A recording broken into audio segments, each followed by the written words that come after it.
Hello, and welcome to my sixth podcast. Welcome to my sixth episode of my podcast. Know the Truth with Esther. I'm Esther Njeru. I'm a born again Christian. I worship at Fem Family Kutus.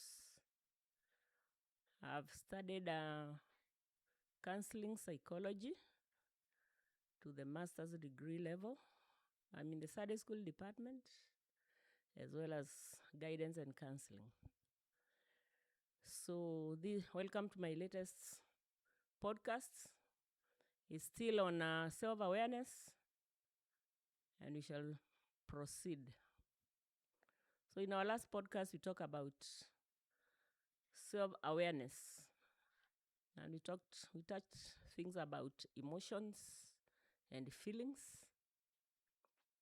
We also started talking about the self, and we divided ourselves into three parts. We made 3 circles, one inside the other. So the outer circle, we said, it is our public self. What we expose, the self, we expose ourselves to the public. So what the public see about us is in the public domain.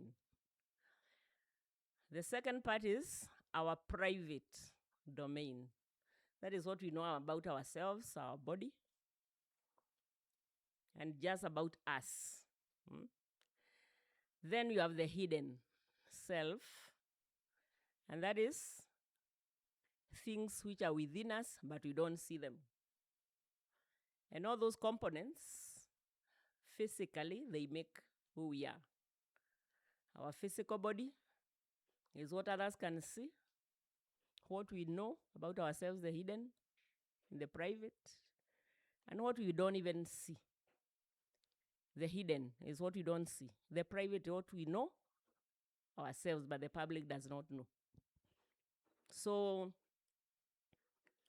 in the journey of self-awareness, we must also recognize our physical selves, because this body was created. The Bible says we are fearfully and wonderfully made. Every now and then, look for some time to reflect on your body. Why do you run as a human being? And you run all the way from the time you wake up in the morning, all the way to the evening you go to sleep, your body is still running. How is it doing that? So take time to appreciate what is in your head, all the way from your hair to your head, to your neck, all the way down to your feet. There are systems, there are organs, which are organized in such a way that they keep you going, whether you are aware of it or not. For example, your heart beats 24/7. Every minute, every second, it is beating. We are not aware of it. We are breathing. When you are asleep, you are still breathing. When you are asleep, your blood is still going around your body. When you are asleep, you are still digesting food. So, it is good for us to appreciate what is happening within us. And by doing so, we give more respect to our bodies. We'll be taking care of our bodies because we appreciate how our bodies are working for us. So, self-harm, for example, taking drugs. Once you appreciate what your body is doing, for example, when you know that when you do drugs, it goes to your brain, it changes the structure of your brain from normal to abnormal. So when you know that that effect is happening within your body because of what you have done, maybe you have taken some drug, it will make you now to think twice before you take that drug.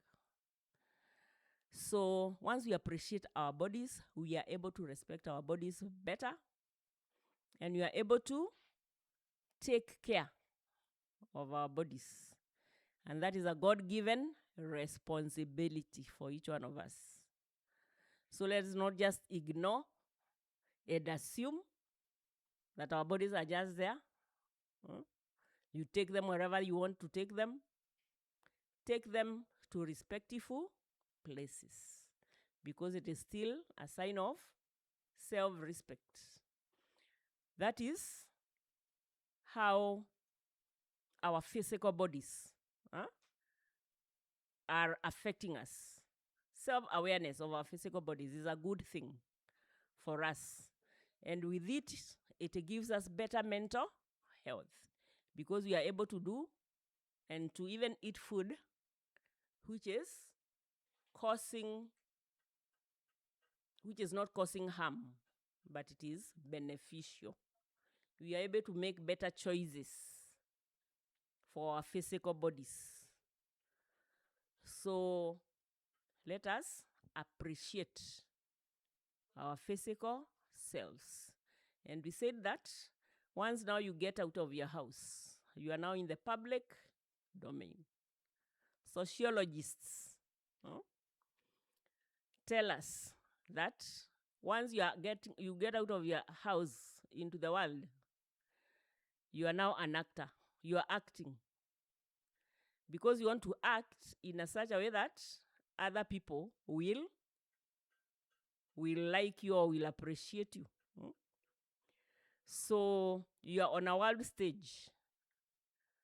You are no longer in your house, in your private dwelling. Now you are in the world. For example, when you come to church or when you go to church, you can see how people act because of the environment. They want people to see them that they are good people. And you'll not know the actual character of somebody in certain environments. For example, on Sunday, you cannot know how the real person is, because everyone has put on the act of being very holy, being very straight. If you want to know somebody's behavior, get them when they are not in that environment. That is when you'll know who they are. So once we are in the public, there is what we want the public to know or to see about us. So actually we are acting. And we are not always ourselves when we are in public. We want to put the best of ourselves. That is why we get up, we make ourselves up. We do makeup. We do our hair. We even go to the salon. So I was challenged, for example, by one of my granddaughters. She was telling me, Shosh, you are always in an afro. High school, afro. University, afro. After university, afro. And I realized that it's true. That is my hairstyle. That is what I've always done. So she was telling me, you can be more creative and do something else. We want to see you with something else, not just the afro. So I can change there, because that is what the public may want to see. So most of us don't dress for ourselves. We don't put on clothes for ourselves. We put on clothes for the world to see. And if we have to be very sincere about ourselves, for example, people who are dating or you are in friendship, girls will dress for their boyfriends, and boyfriends will dress for their girlfriends. So before you go from your house, unajiangalia, unaona, he will appreciate me like this. She will appreciate me like that. So we are on the world stage. So what motivates us now to do what we do? As I said in the last podcast, there are some issues which we may be dealing with, which push us, which motivate us to act the way we act. And I gave an example of people who maybe dress scanty dressing. You have not covered yourself up. Your boobs are out. You are in a mini skirt. you know you are giving a statement. There is a statement you are conveying to the public about you. Whatever should be in your private domain, you are exposing it. And even if it's subconscious, it is, you want to attract attention. Is your attention seeker. You are seeking some attention. Why are you seeking this attention? Why is there a need for you to seek this attention? Is because maybe that attention was not given to you during the time you are growing up. So you are deficient of that attention. So you overcompensate that lack of attention by now exposing yourself. It is subconscious and it's psychological. So once we look inwards in our self-awareness journey, we are able to understand some of this behavior which we have. So let us be alert and in touch with how we behave. So the motivation in our behavior is generated by what we went through and then what our values. What values did we get when you are growing up? If your values were well inculcated in you, you'll know that it is indecent, maybe to dress in a certain way. So you'll not do it.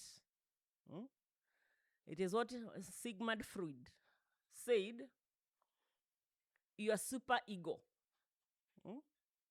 Sigmund Freud said we have three parts of ourselves. The id, that is id, the ego, and the super ego. So beliefs we have, for example, Christian beliefs are in the super ego.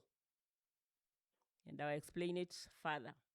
So in the id is composed of very basic needs and gratification, instant gratification due to the basic needs. So when a baby is born, he wants or she wants to be fed. If he's hungry or she is hungry, what he'll do is to cry. The mother knows immediately this baby is hungry, and there is immediate reaction. They will be fed. So immediately they will be gratified. They will get that pleasure of being fed so that they will get full. If the baby is wet, instantly the mother will know what to do.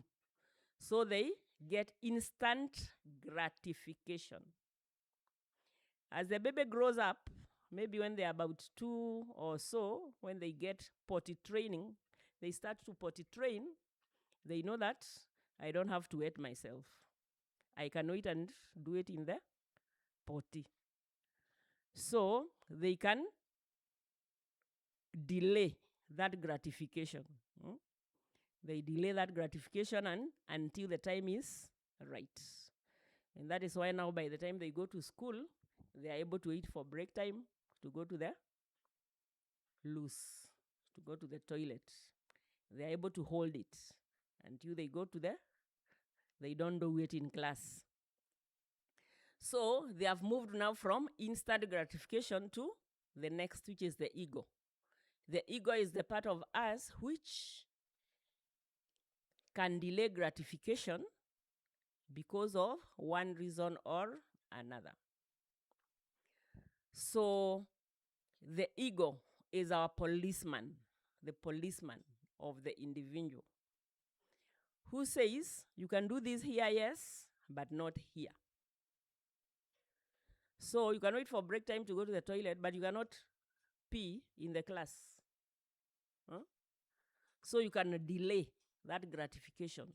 So the policeman says, okay, you feel like peeing, yes, but no, you will not do it here. You must wait until break time. You can control yourself. So people who are not well trained in the ego will not make the policeman in them to work well. They want instant gratification. So people who have no control of anything. For example, you're in school You know that you'll do an exam at the end of the year. Yours is to study now. You have to get some pain now because you want the gratification which will come after you do the exam. So you will persevere. You will persevere with your studies. You will even study even overnight for you to pass that exam. And after you pass, now that is when you get gratification, because now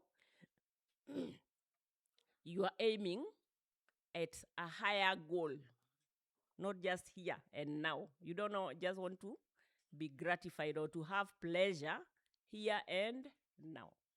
So you delay that gratification until later. So the policeman in us is the one who tells us no to that, yes to this. So people who have not grown well, they want instant gratification in everything. If they're in college, for example, and they want sex, they do it without knowing that or without taking care of the repercussions. And that instant gratification, when you're already mature, it comes with very many consequences.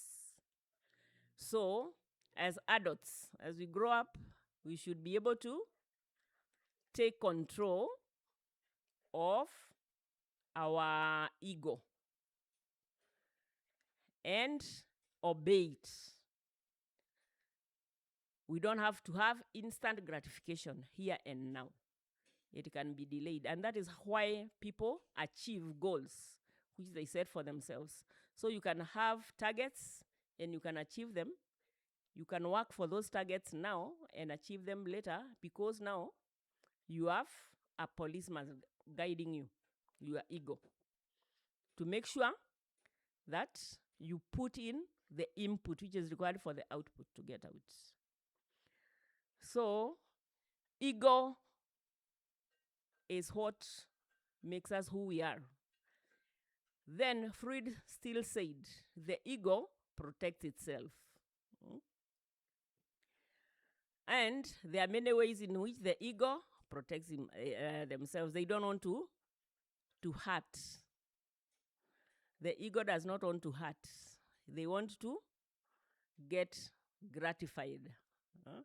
So, for example, when you make a mistake, the ego will tell you to deny it first. Denial. You can deny that mistake. I did not do it, because you don't want to harm your ego. So there are very many ego defense mechanisms which subconsciously we use to protect ourselves in the environment. Things like projection. We project our wrong behaviors and say it's because of so and so. It's the one who made me to do it. Or this thing was done by so and so. You project your bad behavior onto somebody else, or you displace that behavior. So the ego has ways of protecting itself. We will learn about that maybe some other time. But for us to be healthy and having good mental health, our ego has to be protected. So subconsciously, we have what is called ego defense mechanisms. Now, above the superego, above the ego, we have the superego, which is now our supernatural beliefs. Like people who believe in God, we believe in God, though we don't see him. We just believe. And if somebody tells you there is no God, utamwambia, no, there is God. God is there. You have no proof, but you just believe. So religion and some cultural beliefs go to the super ego. So they still contribute to our behavior. So in other words, once we get in touch with our inner well-being or our inner selves, we are able to navigate life in a better way. So when you see that you want to have instant gratification here and now, ask yourself, why do I want it here and now? Can't it wait? If you want to get children, why should I get a child now? I've not finished school. Can't it wait? So it is good for us to control our behavior by being in touch with our ego and our super ego. We are told that the ego is the one which balances the id and the super ego. They give you a balance in your life so that you have a better mental health and a better behavior, which will give you better life. So let us be in touch of those components of ourselves as we navigate our self-awareness journey. Then the other thing about still self-awareness is still about the me. We have talked about the physical person. Do you love yourself the way you are? Your body image, how do you see it? Your body image, are you comfortable with the way you look? When you look at yourself in your mirror, do you like what you see? Or do you want to be like somebody else? If you are not comfortable with the way you look, then your mental health will be affected. For example, you have certain height. There is no way you can change your height. Even if you wanted to be taller, you cannot be tall. So you'll be wishing for something which you cannot get. So good mental health tells us that appreciate yourself the way you are, because your creator is the one who made you like that. He knows why he made you the way you are. So for you to be mentally well, appreciate the way you look. Don't change yourself so much. Be authentic with the way you look, because it gives you more satisfaction. If you're not in touch, or you are not happy with the way you look, then you ask yourself, why aren't I happy? Is it because people have set other standards? So in the world, especially the commercial world, they will give us the definition of beauty. The commercial world, people will go for beauty contests. You have to be this height. You have to have this weight. You have to have this shape. That is commercial. And they are doing it for their money. Capitalistic. It's for the capital they get from it. But now, if you go with those standards, not everyone will be in that beauty contest. It does not mean that you who has not entered the beauty contest, you're not beautiful. So let us learn to gauge our beauty with our own terms. Let us not be carried away by what the commercial world is saying about us. Be comfortable in your own skin, in your own body. That is how you'll be mentally well. So people will go to big extents of changing the way they look. When you look at those pictures, like people who go through plastic surgery, they call it body by design. You want to be like this, you change your body. They give you the before look and the after look. Most of them, it does not work. Once you get the body you thought you'll have, you'll still not be comfortable with it. You still want it again. So it's like people get also addicted to those body changing surgeries. You are never at ease. You are never comfortable. And we know most of our celebs who have gone to those surgeries, one after the other, this is to change my nose, this is to change my eyes, this is to change my what. And eventually they will not be satisfied. So they change their bodies until you cannot recognize them.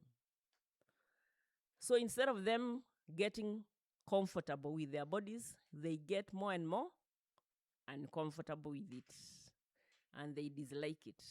So it's good for us to love ourselves the way we look. Our body image should be okay. It should be okay for us. When you see ourselves in the mirror, let us like ourselves. We also have something known as self-esteem. Self-esteem is still about ourselves. Self-esteem. It talks about whether we value ourselves. What value do you give yourself? So somebody gave us an analogy of how you can measure self-esteem. So imagine your address for us, like for us ladies, your address being sold in a boutique. You are hanged there. How much money will you allocate yourself? How much will you be bought? So if you put a very low cost to yourself, it means that your self-esteem is low. You don't value yourself. You don't like yourself. You think you are not worthy. You think your value is so low. You don't deserve what you have. But if you have a high self-esteem, you'll put your price high because you value who you are. Our self-esteem does not just come. It is inculcated also in us as we grow up. For example, parents who put children down all the time. You are always told you are good for nothing. You should have done like so and so. So you are not good, but the other person is the one who is good. So you feel devalued. You are just like you what? You are called names. So eventually, as you grow, your self-esteem becomes lower and lower because no one is validating you. You are not being validated. You are only being devalued. So by the time you know yourself in teenage or in adolescence, your self-value will be very low. So your self-esteem will be low. Even amongst other people, you will not be feeling like you are worth anything. You'll be devaluing yourself. You don't even want to participate in anything. It affects your behavior. It affects how you behave even in school, the games you participate in, even if it's things like drama, the extracurricular activities, how you participate in class. It all comes to affect you negatively. So by the time you're an adolescent, if your self-value has been low, you still grow into an adult who has low self-esteem. But now with programs like this, we want to say you can change your self-esteem from low to high by knowing that when you are growing up, you are not in control of what happened to you. Other people controlled you. Other people controlled how you felt. But now you can be in charge of your faculties. You can control, you can love yourself the way you are. Start it small by small, little by little. Appreciate yourself. Appreciate the way you look. Appreciate your achievements. Pat yourself on the back when you achieve, even if there is no one else patting you on the back. When you do something good, say thank you to yourself. Have positive self-talk. Avoid negative self-talk to yourself. Be very, very fair to yourself so that you don't devalue yourself. You elevate your value. So self-esteem is very, very important in our self-awareness journey. What is your level of self-esteem? Is it low? Is it high? If it is low, you must work on it by looking back to see where your low self-esteem originated from. So you go on For example, those kids who are mistreated or abused when they are young. In fact, they grow with very, very low self-esteem because they blame themselves for what happened to them. So once you know that you are abused, you never address that issue. You look at that maybe young girl who was abused, very miserable. You must go back now to this young girl and love her the love she did not get. Now you are an adult of 20 years old. Go back to your 5-year-old self, your 7-year-old self, who was hurt, who was defiled, abused, devalued, invalidated, and do now the opposite. Love that girl. Who is in you? She's still in you. Discover that girl, that young girl who never got that love, and then you love her. That is the self-awareness journey we are talking about. You cannot change what happened to you.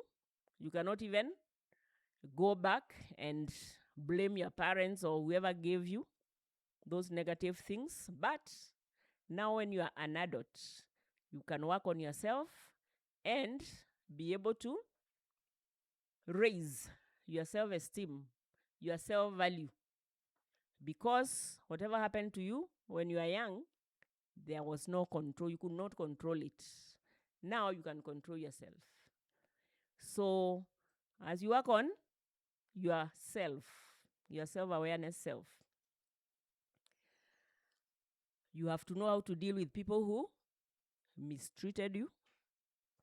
And what we say as psychologists is that you have to forgive. You must start appreciating or start appreciating that you can forgive. Let that thought of forgiveness start dwelling in your mind. You have not yet forgiven, but start entertaining that thought.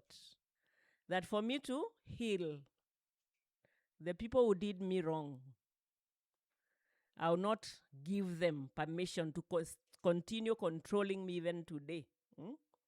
Because once you are hurt by somebody who did you wrong 20 years ago, then you have given them permission to start to continue controlling you even today when you are 20 years old or even 30 years old. So don't give them that permission. Refuse. You tell them, you controlled me that time. I was young. I could not do anything about myself. But now I'm 30 years old.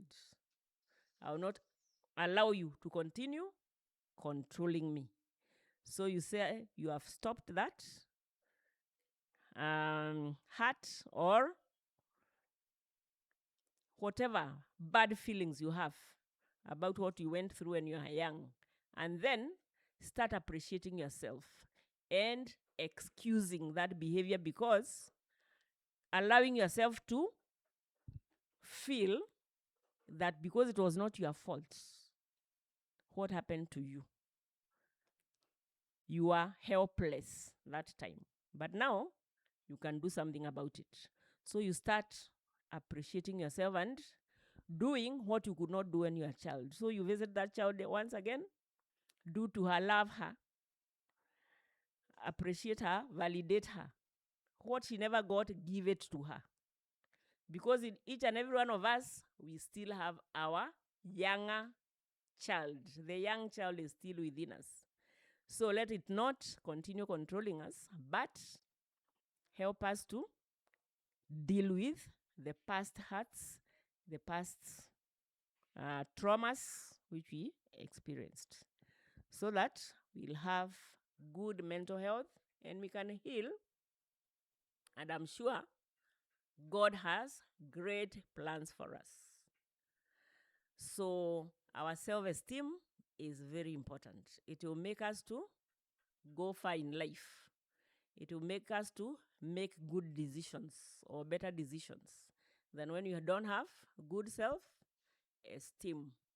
So let us work on our self-awareness about our self-esteem. So you have talked about self-image and then self-esteem. So as we work on our self-awareness, Let's also look at our ideal self. Whom do you want to become? That picture of your best self, it should still come into you. You want to achieve 1, 2, 3. You want to achieve 1, 2, 3 in your life. So think about your ideal self, so that as you work now about your self-esteem and about your self-image, you also aim at something. You are aiming to improve yourself to this level. So you'll have a target. So it will give you motivation to keep on working on yourself. And we said self-awareness journey is a lifelong journey. You don't arrive. There is no arrival at any destination. Even when you are 80 years old, you still be discovering things you never knew about yourself. So for that, thank you for listening to me, and continue sharing, continue liking my podcasts, and even spreading the word to people who may need this message, more so our young people. So thank you for listening to me. Kwaheri. Let us see you in the next podcast.